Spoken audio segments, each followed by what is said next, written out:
സൂര്യപുത്രൻ എന്ന super hit സിനിമയിലെ ജയറാമേട്ടന്റെ ജിപ്സി. ദി ലെജൻഡ് ജോഷിയുടെ മാസ് ഫ്രെയിമുമായിട്ട് ദിലീപേട്ടന്റെ വാളയാർ പരമശിവം, മെഗാസ്റ്റാർ മമ്മൂക്കയുടെ കുട്ടേട്ടനും മല്ലിയും, പിന്നെ നമ്മുടെ ലാലേട്ടന്റെ ബട്ടർഫ്ലൈസിലെ കിടുക്കാച്ചി ജിപ്സി.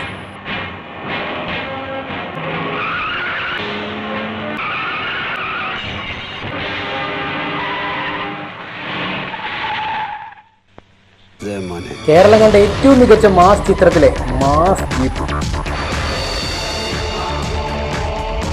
എക്സ്ട്രാ ഓർഡിനറി ഐറ്റം, നാട്ടുരാജാവിൽ ഐറ്റം, ലൂസിഫറിലെ സ്റ്റീഫൻ നെടുമ്പള്ളി, കടുവാക്കുന്നിൽ കുറുവച്ചൻ. ഇത് പിന്നെ വേറൊരു ഐറ്റം, ഒരു കാലഘട്ടം മൊത്തം ത്രസിപ്പിച്ച ഐറ്റം, ഹൈവേയിലെ മാൽബ്രോ യെല്ലോ ജിപ്സി.